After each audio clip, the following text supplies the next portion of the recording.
तो आज का ड्रामा काफी ज्यादा इमोशनल और टची है, तो बिना किसी देरी के शुरू करते हैं ड्रामे को। ड्रामे की स्टार्टिंग में मूचियन का अपनी गर्लफ्रेंड की मौत देखने के बाद मेंटल स्टेट बिगड़ जाता है। उसे बार बार अपनी मरी हुई गर्लफ्रेंड दिखाई देती है। डॉक्टर से बोलते हैं कि आज अगर तुम ये टेस्ट पास कर लेते हो तो तुम्हें यहाँ से डिस्चार्ज मिल जाएगा, जिस पर मूचियन खुद पर काबू रखकर सारे सवालों के जवाब सही से दे देता है, जिससे उसे हॉस्पिटल से डिस्चार्ज भी मिल जाता है। एक्चुअल में वो एक डॉक्टर था, पर कुछ लोगों ने उसकी गर्लफ्रेंड को मार दिया, जिसकी वजह से वो पागल हो गया। प्रेजेंट में सेक्रेटरी उससे बोलता है कि ये वो इनविटेशन कार्ड है जो आपने मुझसे मांगा था। साक्षी जो कि मूचियन की गर्लफ्रेंड थी, वो अभी भी उसे अपने पास इमेजिन करता है। नेक्स्ट सीन में जैन जो कि बाई ग्रुप का वारिस है और बाई फैमिली की बेटी जिसका नाम जायसी रहता है, उन दोनों की शादी दिखाई जाती है। मूचियन को उन्हें देखकर गुस्सा आ रहा होता है, क्योंकि यही वो लोग थे जिन्होंने उसकी गर्लफ्रेंड को मारा था। शादी की सेरेमनी शुरू होने वाली होती है कि तभी उनके एक साथी हैन की बॉडी स्टेज पर लटकने लगती है। भीड़ में अफरा तफरी मच जाती है। ये सब देखकर वैन घबरा कर जायसी से बोलती है क्या वो वापस आ गई है। जायसी बोलती है क्या तुम पागल हो गई हो, मरे हुए लोग कभी वापस नहीं आते। चैन गुस्से में उससे बोलता है कि पहले सोचो कि अब हम क्या करें। मुझे शाओशी से कहता है कि अगर तुम आज जिंदा होती तो हमारी शादी इससे भी बड़ी होती। शाओशी कहती है पर कोई बात नहीं, शादी ना हुई तो क्या, हम हमेशा साथ रहेंगे। रजुमा शाओशी केक के अंदर रिंग छुपा देती है। मुझे उससे बोलता है कि तुम क्या कर रही हो। शाओशी कहती है कि अब जाओ यहाँ से, ये तो तुम्हें कल ही पता चलेगा। दूसरे दिन जब मूचियन वहाँ आता है तो शाओशी नहीं दिखती। दूसरी तरफ शाओशी का गैंगरेप किया जाता है। जायसी उससे कहती है कि तुम्हारा प्रपोजल केक तो बिल्कुल बर्बाद हो गया। जब मूचियन वहाँ आता है तब वो लोग वहाँ से हंसते हुए बाहर निकल रहे होते हैं। जैसे ही मूचियन अंदर जाता है तो शाओशी की डेथ हो चुकी थी। मूचियन को गुस्सा आ जाता है, कहता है कि मैं उन लोगों को मार दूंगा जिन्होंने तुम्हारे साथ ऐसा किया। प्रेजेंट में सेक्रेटरी मूचियन से बोलता है कि जैसा आपने चाहा था, हान अब हमारे नर्सिंग होम में है। फैंग गुस्से में हॉस्पिटल स्टाफ से बहस करने लगती है। वो कहती है कि तुम इतनी देरी क्यों लगा रहे हो। मूचियन बोलता है कि पेशेंट जाग गया है, अब तुम उसे जो चाहे वो पूछ सकती हो। फैंग हान से बोलती है कि बताओ तुम्हारे साथ ऐसा किसने किया। हान बोलता है कि मैं उसे देख नहीं पाया क्योंकि उसने मेरे पीछे से वार किया था। इतना बोलकर वो फिर से बेहोश हो जाता है। नेक्स्ट सीन में जायसी फैंग पे गुस्सा निकालती है क्योंकि कोई कैमरे की फुटेज को डिस्ट्रॉय कर देता है। वो उससे बोलती है कि तुमसे बेचारा तो कुत्ते काम के हैं। मूचियन उससे कहता है कि एक नर्सिंग होम है, आप यहाँ ये सब नहीं कर सकती। जायसी कहती है कि ये नर्सिंग होम हमारा फैमिली बिजनेस है, मेरे काम में टांग अड़ाने की जरूरत नहीं। मूचियन बोलता है कि तुम्हारी शादी की खबरें हमने ट्रेंड से हटा दी हैं, अगर फिर से ये पीटने की खबरें बनी तो अटकलें तेज हो जाएंगी। जिस पर वो वहाँ से चली जाती है। फैंग मूचियन से बोलती है कि तुम मेरी हेल्प क्यों कर रहे हो। मूचियन बोलता है क्योंकि तुम खूबसूरत हो, पर इस शो में मैंने तुम्हें पहली बार देखा था। फैंग बोलती है तो इसका मतलब तुम मेरे फैन हो, पर मैं चाहती हूँ कि अब तुम मेरे बॉयफ्रेंड बनो। मूचियन कहता है कि बिल्कुल, मैं हमेशा तुम्हारा ही रहूंगा।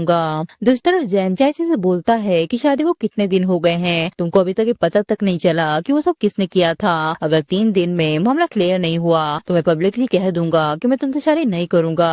जायसी फैंग से बोलती है कि तुम मेरा कॉल क्यों नहीं उठा रही थी, क्या तुम्हें कोई नया स्पॉन्सर मिल गया है। वो तो सिर्फ एक नर्सिंग होम का डायरेक्टर है। फैंग कहती है कि तुम उसे नहीं जानती, वो सिर्फ डीन ही नहीं, वो जैन से कहीं ज्यादा पावरफुल है और उसने मुझसे शादी करने का प्रॉमिस भी किया है, तुम्हारी तरह नहीं जिसकी शादी टूटने वाली है। जैसी कहती है कि तुम हमेशा मेरा डॉग रहोगी। क्या तुम्हारा बॉयफ्रेंड ये जानता है कि तुमने किसी को मारा था।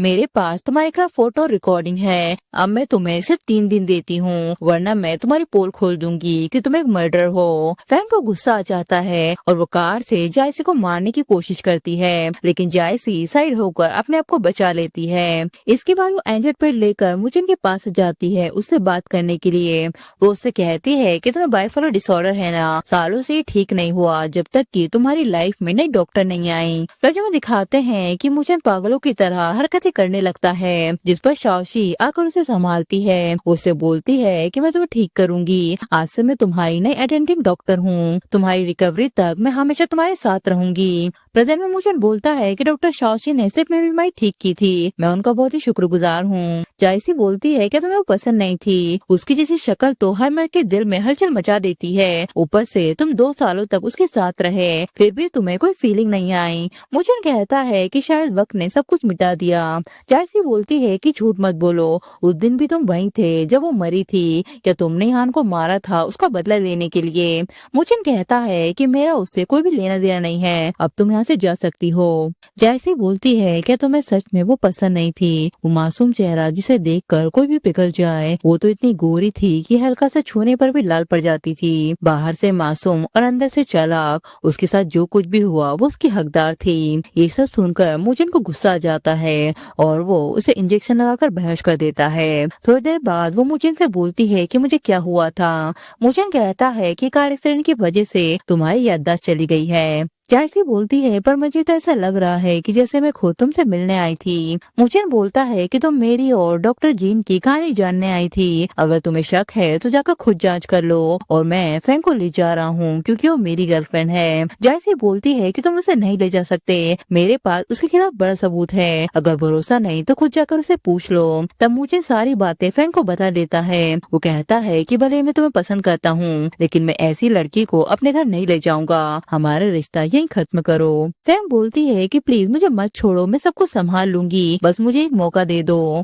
मुचेन कहता है कि ठीक है, तुम्हारे पास सिर्फ 1 महीना है सब कुछ ठीक करने के लिए। नेस्सिन में फैंग जायजी को बांध देती है किडनैप करके।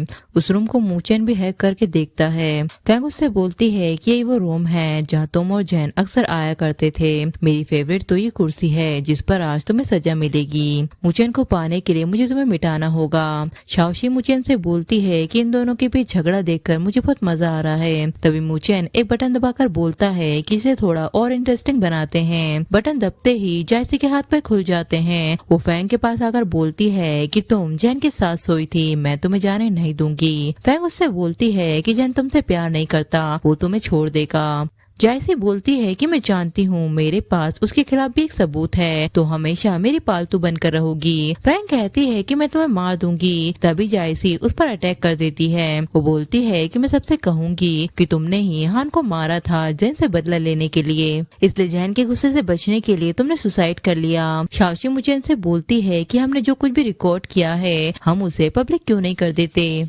मुचेन बोलता है कि ऐसा करने से दुश्मन आगाह हो जाएगा। पहले हमें समझना होगा कि जायसी ने फैंग से जैन के बारे में क्या कहा था, वो कौन सा एविडेंस है जिसके बारे में वो बोल रही थी। इसके बाद मुचेन हान से बोलता है कि तुम्हारी चोट ठीक हो गई है, तुम जल्दी ही डिस्चार्ज हो जाओगे। हान कहता है कि मुझे अभी भी एक बात समझ नहीं आई, फैंग को मेरी जान की कोई परवाह नहीं थी, वो बस जायजी के लिए रूल फॉलो कर रही थी। पर जायजी तुम्हारी शेयर होल्डर है और तुमने उसके खिलाफ जाकर मुझे बचाया। मुचेन बोलता है कि मुझे बाई फैमिली की बातें सुनने की जरूरत नहीं, बाई फैमिली ने कई सारे गंदे काम किए हैं। हान बोलता है कि लग रहा है हमारा दुश्मन एक ही है, उसने फैंग के साथ मिलकर मुझे मारने की साजिश रची, मैं भी उसे मारना चाहता हूँ। इतने सालों से मैं उसके साथ रहा हूँ, उसके सारे कामों के बारे में मुझे सब कुछ पता है।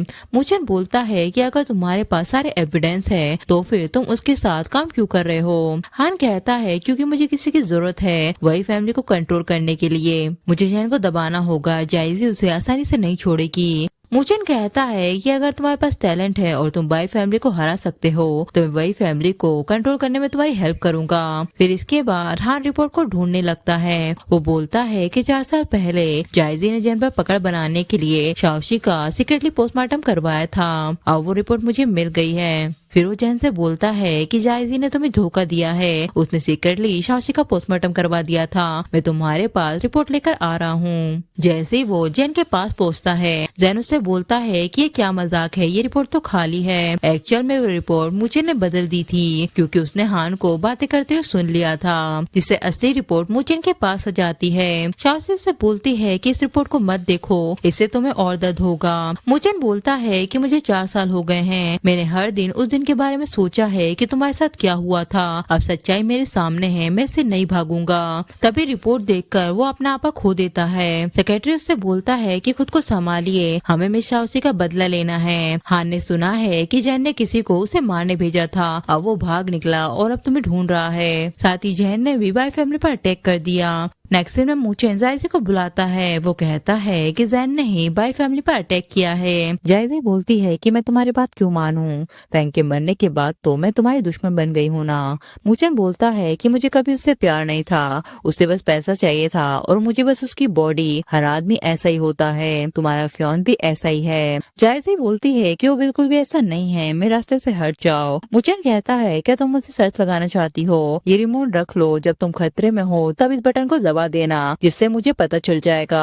नेक्स्ट सीन में जायजी जैन से बोलती है कि तुम्हें मेरी बाई फैमिली की हालत के बारे में पता है ना, क्या तुम मेरी हेल्प करोगे। जैन बोलता है कि तुमने शासी का पोस्टमार्टम करवाया, वो भी मुझे बिना बताए, और अब चाहती हो कि मैं तुम्हारी हेल्प करूं। जायजी बोलती है तो वो तुम ही थे जिसने हमें बेपर्दा करने की कोशिश की, अगर मुझे हाथ भी लगाया तो शाओशी की रिपोर्ट में सबको बता दूंगी। जैन उसे थप्पड़ मारकर उसका बैग छीन लेता है और ट्रांसमीटर को अपने पैर से दबा देता है। तभी पुलिस आकर उससे बोलती है कि जायजी को जाने दो, हमें बाई फैमिली की रिपोर्ट मिली है, उससे कुछ पूछताछ करनी है। ऐसा बोलकर वो उसे मूचेन के पास ले आते हैं। वो मूचेन से बोलती है तो तुमने मुझे बचा ही लिया, पर अब मैं हार चुकी हूँ। मूचेन कहता है कि तुम्हारे पास जीतने का अभी भी मौका है क्योंकि तुम्हारे साथ मैं हूँ। जायजी बोलती है कि अब मैं किसी कंपनी की शेयर होल्डर नहीं हूँ, फिर तुम मेरे साथ क्यों दोगे। मूचेन बोलता है कि मुझे तुम्हारी जैसी प्यार करने वाली लड़की चाहिए, ऐसी लड़की जो मुझे सच में चाहती है, तो मैं उसका साथ नर्क तक दूंगा। जायजी को उसकी बातों पर विश्वास हो जाता है।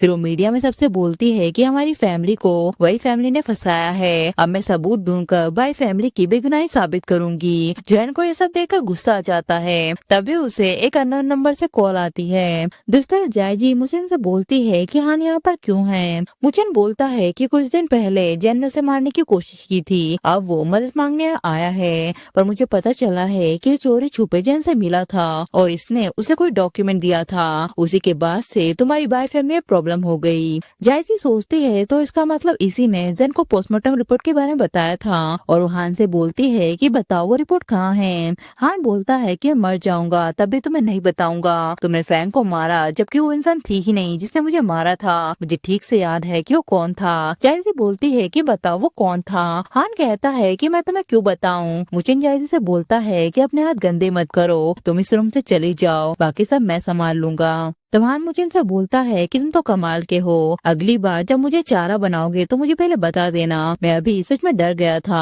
अब तुम्हारे पास तो बाई फैमिली का कंट्रोल है, अब मुझे जाने दो। मूचेन बोलता है पर मैं तुम्हें माफ नहीं करूंगा, शादी में मैंने तुम्हें जो डंडा मारा था क्या वो याद है। हान बोलता है तो तुम ही थे, तुमने ही रिपोर्ट बदली थी। मूचेन बोलता है कि अपना क्राइम कबूल कर लो कि तुमने शाओशी के साथ क्या किया था।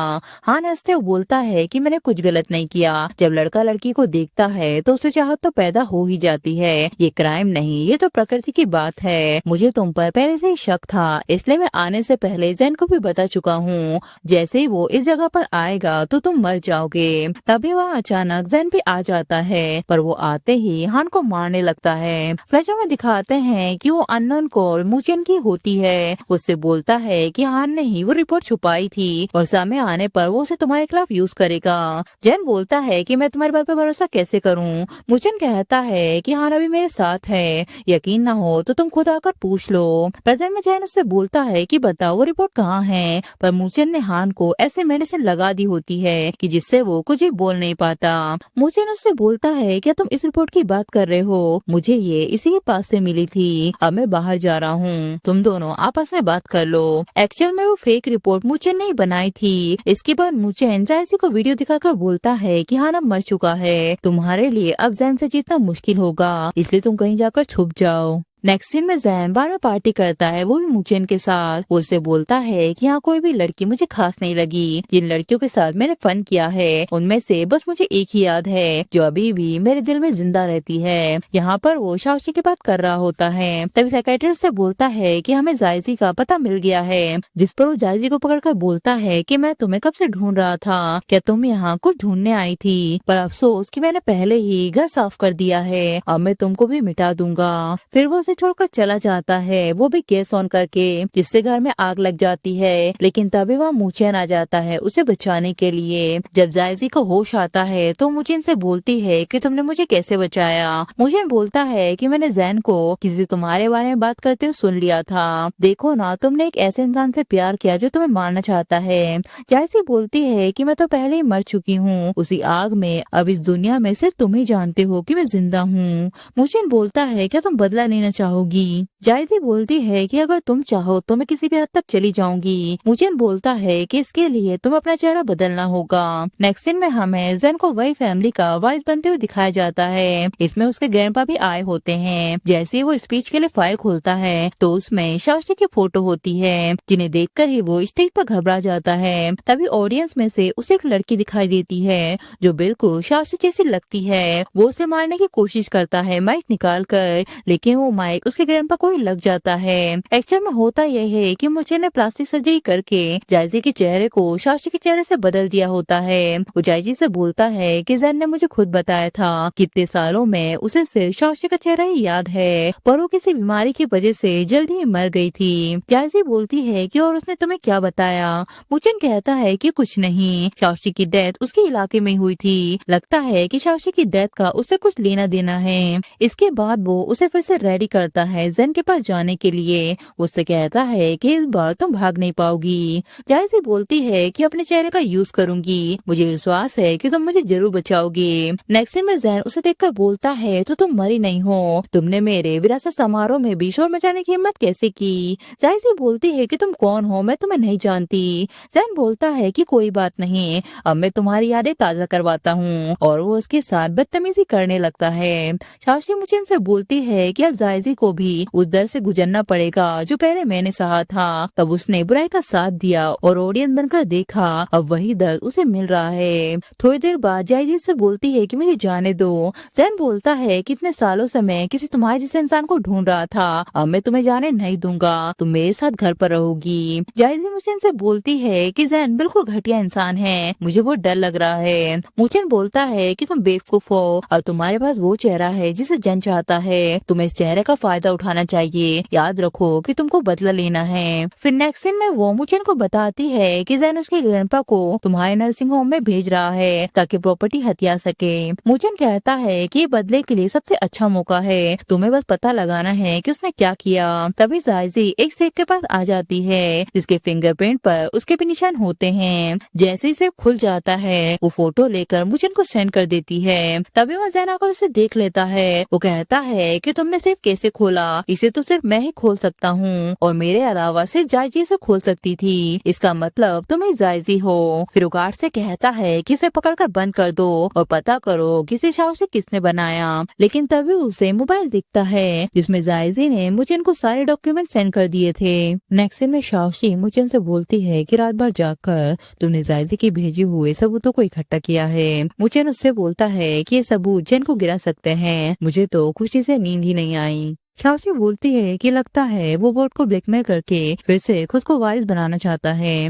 मुचेन बोलता है कि हम वैसी चाल उस पर खेलेंगे और सेक्रेटरी से कहता है कि इसे टीवी स्टेशन पर जाकर एक्सपोज कर दो। दूसरा जैन जायजी से बोलता है कि तुमने वाकई में मुचेन के साथ मिलकर मेरे खिलाफ साजिश की, न सिर्फ तुमने उसे इन्फॉर्मेशन भेजी बल्कि उसने तुम्हारा चेहरा भी बदलवा दिया। जायजी बोलती है कि मैं बदला लेना चाहती थी, वो तो सिर्फ मेरी हेल्प कर रहा था। जैन बोलता है कि उसने तुम्हें चेहरा दिया ताकि वो हम सबको धोखा दे सके। जायजी बोलती है कि नहीं, शाओशी बस उसकी डॉक्टर थी, उसने कहा है कि वो मुझसे प्यार करता है। जैन बोलता है कि कैसा प्यार, वो जानता है कि हर दिन मैं तुम्हारी बेइज्जती करता हूँ, उसके बाद भी उसने तुम्हें यहाँ रखा। तब जायजी रोते हुए बोलती है कि उसने ऐसा क्यों किया। जैन बोलता है कि वो यहाँ से शाओशी का बदला लेने आया है, मैं उसे अब जीतने नहीं दूंगा, तुम मेरा साथ दो। नेक्स्ट दिन में मुचेन जैन के ग्रैंडपा को मेडिसिन देकर बाहर निकलता है। वो सोचता है कि बोर्ड के काले कागजात जल्दी बाहर आ जाएंगे, मीटिंग शुरू होने से पहले ही सब कुछ टीवी पर आ जाएगा, तब मिस्टर वही सब कुछ जान जाएंगे। तभी पीछे से जायजी आ जाती है जैन के ग्रैंडपा को इंजेक्शन लगाने के लिए। फर्जू में जैन उससे बोलता है कि तुम नर्सिंग होम में जाकर मेरे ग्रैंडपा को ये मेडिसिन दे दो जिससे वो जल्दी ही मर जाएंगे और मुचेन फंस जाएगा। प्रेजेंट में ग्रैंडपा की तबीयत बिगड़ जाती है। जैन मुचेन से बोलता है कि तुम्हारे बदले को मैंने फेल कर दिया, जिन लोगों को तुमने टीवी स्टेशन पर भेजा था उन्हें भी मैंने रोक दिया है। है, अब तुम क्या करोगे। इसके बाद ग्रैंडपा की डेथ का सारा दोष मुचेन पर आ जाता है, जिससे वो फिर से पागल हो जाता है। तभी हॉस्पिटल में जैन और जायसी उसे परेशान करने आ जाते हैं। जायसी बोलती है कि तुमने मुझे उसके जैसा बनाया, तुम चाह रहे हो कि मैं जेल में सच बोल दूं, पर तुम गलत सोच रहे हो। मुझे तुमसे नफरत है कि मैंने कभी तुम्हारा ट्रस्ट किया था। तुमको शाओशी दिखाई देती है ना, लेकिन मैं तुम्हें ऐसी मेडिसिन दूंगी जिससे वो तुम्हें कभी दिखाई नहीं देगी। फिर वो उसे शॉक देने लगते हैं, जिससे शाओशी की मेमोरी मुचेन के दिमाग से मिटने लगती है। जैन बोलता है कि लगता है ये तो मर गया, अब चलो यहाँ से। तभी मुचेन को होश आ जाता है और वो उन दोनों को मारने लगता है। जायजी डर कर एक रूम में छुप जाती है, लेकिन जैन वहीं बाहर रह जाता है। वो जायजी से बोलता है कि जल्दी किसी को कॉल करके बुलाओ। मुचेन कहता है कि कॉल मत करना, मैं तुम्हें मारना नहीं चाहता, मैं सिर्फ इस आदमी को माफ नहीं करूंगा। ये सब इसलिए हुआ क्योंकि तुम इससे प्यार करती थी, जैसा प्यार मैं शाओशी से करता हूँ, पर इसने कभी सच्चा प्यार किया ही नहीं। ये तुम्हें कभी नहीं समझ पाएगा, लेकिन मैं तुम्हें समझता हूँ। जो कुछ भी मैंने तुम्हारे साथ किया वो सब कुछ सच था। तब जायदी को सारे मोमेंट याद आने लगते हैं जब मुचेन ने उसकी हेल्प की थी। तभी प्रेजेंट में वहाँ बहुत सारे गार्ड आ जाते हैं और मुचेन को पीटने लगते हैं। जायदी कहती है कि उसे छोड़ दो, उसे मत मारो। तभी कुछ लोग आकर उनकी फोटो खींचने लगते हैं। सेक्रेटरी जैन से बोलता है कि यहाँ से जल्दी चलिए, अगर किसी ने अपनी फोटो खींच ली तो बात और बिगड़ जाएगी। प्रेजेंट में दिखाते हैं कि मुचेन को उसका फ्रेंड पहले से ही बता देता है कि आज वो लोग तुम पर अटैक करने वाले हैं। मुचेन कहता है कि उन्हें करने दो, मुझे फिर से जायसी का भरोसा जीतना है। प्रेजेंट में डॉक्टर कहता है कि तुमने जायसी का भरोसा तो जीत लिया है, लेकिन क्या वो सच में तुम्हारी हेल्प करेगी। मुचेन कहता है कि जैन ने उसे धोखा दिया था और उसकी बाई फैमिली को बर्बाद भी किया है, वो इस बात को कभी नहीं भूलेगी, तुम बस वेट करो। इसके बाद मीडिया में जायसी बोलती है कि मिस्टर वाई की डेथ में मुचेन का कोई हाथ नहीं था और वो जैन की रिकॉर्डिंग सबको सुना देती है। न्यूज देखते ही जैन घर छोड़कर कहीं छुप जाता है, लेकिन तभी वहाँ जायजी आकर उसे डंडा मारती है। जैन कहता है कि तुम्हें जगह कैसे पता चली, ये जगह तो मैंने फैंग के अलावा किसी को नहीं बताई थी। जायजी बोलती है कि जब तुम और फैंग यहाँ सोने आए थे तब उसने मुझे इतरा कर इस जगह के बारे में बता दिया था। तुमने मेरी इज्जत और बाई फैमिली को गिरा दिया और मुझे कोई भी डर नहीं है। मेरे ही सामने तुमने कई सारी लड़कियों की जिंदगी बर्बाद की, आज मैं तुम्हें वही स्वाद चखाऊंगी। पर तभी वहाँ मुचेन आकर उसे रोक देता है। वो उससे बोलता है कि मैंने पुलिस को बुला लिया है, तुम अपने हाथ गंदे मत करो और जल्दी यहाँ से चली जाओ। फिर वो जैन से कहता है कि अब तो तुम जान ही गए होगे कि मैं कौन हूँ। जैन बोलता है कि ऑफ कोर्स तुम वही हो जिसे आइसक्रीम केक पसंद है। फिर जब मैं शाओशी वेटर से बोलती है कि तुम्हारे पास फ्रिज है, मेरा बॉयफ्रेंड देर से आएगा, मेरा आइसक्रीम केक पिघल रहा है। वेटर कहता है कि माफ कीजिए, हमारे पास नहीं है। तब जैन उससे बोलता है कि मैं यहाँ का ऑनर हूँ, मेरे पास ऑफिस में फ्रिज है, चलो मैं तुम्हें वहाँ लेकर चलता हूँ। शाओशी उसकी बातों में आ जाती है, जहाँ वो लोग उसके साथ वो सब करते हैं। प्रेजेंट में जैन मुचेन से बोलता है कि अगर तुमने वो कैंपिंग एरिया बुक नहीं किया होता तो वो मुझसे कभी नहीं मिलती, और अगर तुम उस दिन देर से नहीं आए होते तो मुझसे कभी नहीं टकराती। असल में मैंने नहीं बल्कि तुमने उसे मारा है। मुचेन को सुनकर गुस्सा आ जाता है और वो उससे लड़ने लगता है, पर तभी वहाँ पुलिस आकर जैन को अरेस्ट करके ले जाती है। मुचेन इस बात से परेशान हो जाता है कि शाओशी उसकी वजह से मुसीबत में आ गई थी। तब शाओशी से समझाती है कि उस दिन जो कुछ भी हुआ वो किसी को भी पता नहीं था, मैंने उसके लिए तुम्हें ब्लेम कभी नहीं किया। मुचेन कहता है कि मैं कसम खाता हूँ उन सब लोगों को सजा दिलवाऊंगा जिन्होंने तुम्हें चोट पहुंचाई थी। फिर वो जायसी के पास आकर बोलता है कि चलो डेट पर चलते हैं। जायसी सोचती है कि लगता है मुचेन मुझे प्रपोज करने वाला है, लेकिन मुचेन उसे उसी कैंपिंग एरिया में लेकर आ जाता है और बोलता है कि बताओ इस कैंपिंग एरिया में तुमने शाओशी के साथ क्या किया था।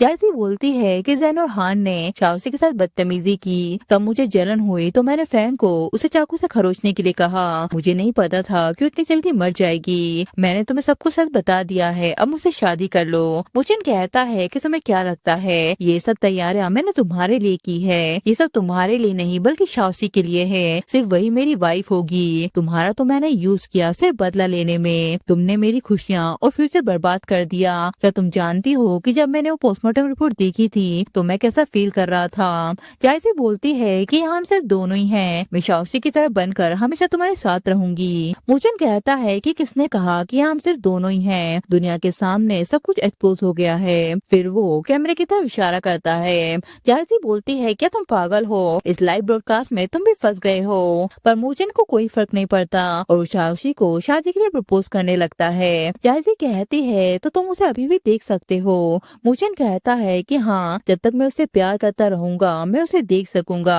जायसी कहती है कि मैं तुम्हें कभी भी सक्सेसफुल नहीं होने दूंगी, जब तुम मरोगे तो तुम फिर कभी भी उसे देख नहीं पाओगे। तभी वो पुलिस आकर जायसी को रोक देती है और उसे अरेस्ट करके ले जाती है। साथ ही वो मूचेन को भी हथकड़ियां पहना देते हैं। मूचेन कहता है कि मैंने क्राइम तो किए ही हैं, जिनकी सजा मुझे भुगतनी होगी। फिर वो जेल चला जाता है और इसी के साथ ये ड्रामा भी यहीं खत्म हो जाता है।